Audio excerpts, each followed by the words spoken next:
देखो टावरों, खुशियां बांटना बड़े, लेकिन पता नहीं किस महापुरुष ने ये कहा था कि गम बांटो इससे गम कम होता है।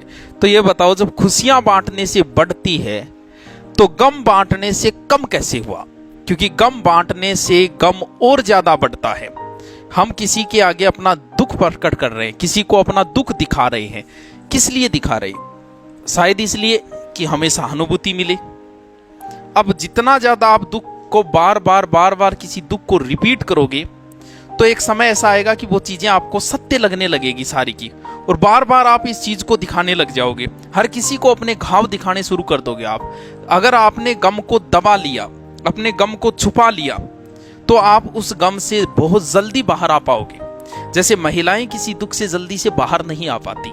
क्यों नहीं आ पाती? वो हर किसी के आगे वो उस दुख को गाएगी, सामने वाली महिला का उसे सहानुभूति मिलेगी। मिलते ही क्या है कि उस बात को फिर और अच्छे तरीके से पिरो के पेश करेगी और बढ़िया तरीके से उसमें तड़का लगाएगी उस दुख के अंदर। क्यों? सिर्फ इसलिए कि हम किसी की सहानुभूति। अरे दुख से किसको अच्छा लगता है दुख? आप बाजार जाते हो, कई बार कटे हुए व्यक्ति को देखते हो, पांव वाले को देखते हो, घाव वाले को देखते हो, और वो खड़े हैं आपसे पैसे मांग रहे हैं। किस लिए? सहानुभूति के लिए, कि आप उसे कुछ दो। किसी का घाव आप देख के कितनी देर उसे देख पाओगे? आप उसे पीछा ही छुड़ाना चाहोगे 5-10 रुपये देके। हम लोग किसे बोरिंग बोलते हैं? बोरिंग आपा भी आदमी ने बोला जो आपको दुख तो गा दे, आप लो सुने को नहीं, आप आरो गा जाओ। और जो दुख गातो रहे वो हमेशा ही दुख गाता रहे, वो कभी बार आवे को मुंह लटकेड़ो ही रहेगो। जब 5 दोस्त इकट्ठा हुए तो भी दोस्त ने याद करा जो बड़ो ही इंटरटेनमेंट हुए, हंसाना हुए, ना कि बिन याद करेगा जो बोरिंग हुए। यार दुख को कौन देना चाहता है? कौन दुखी आदमी के पास बैठना चाहता है? तुम लोग दुख किसी को बता रहे हो, दुख एक कीचड़ है। तुम किसी को दुख बता रहे हो, कीचड़ उसके ऊपर फेंक रहे हो। अब वापस कीचड़ फेंकोगे तो कीचड़ ही आएगा वापस से, वो भी अपना दुख गाएगा।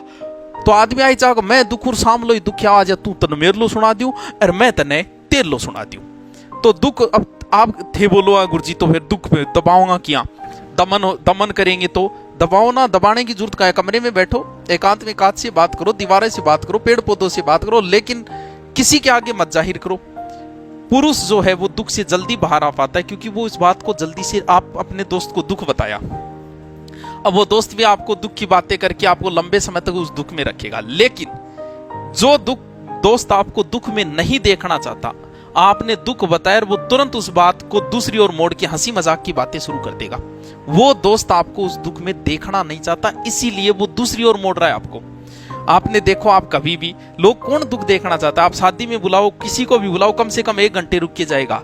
लेकिन मृत्यु भोज पे आया हुआ व्यक्ति 10 मिनट से ज्यादा नहीं रुक पाता है। मृत्यु भोज पे आए महिलाएं वही वो बातें रिपीट करती है दुख से बाहर ही, जबकि पुरुष आता है, बैठता है 5 मिनट, फिर हंसी मजाक की बातें शुरू कर देता है। क्यों? उस दुख से वो आपको बाहर। तो खुशियां बांटो, खुशियां बांटने से बढ़ती है, दुख बांटने से बढ़ेगा, कभी भी घटेगा नहीं। जितना जल्दी आप इस दुख को दबा लोगे उतने ही जल्दी आप खुश रहोगे। इसलिए दुनिया में आए हो तो खुशियां बांटो। दुख है तो उसे सहन करो, सहन करो, बहुत जल्दी बाहर निकल जाओगे आप इस दुख से।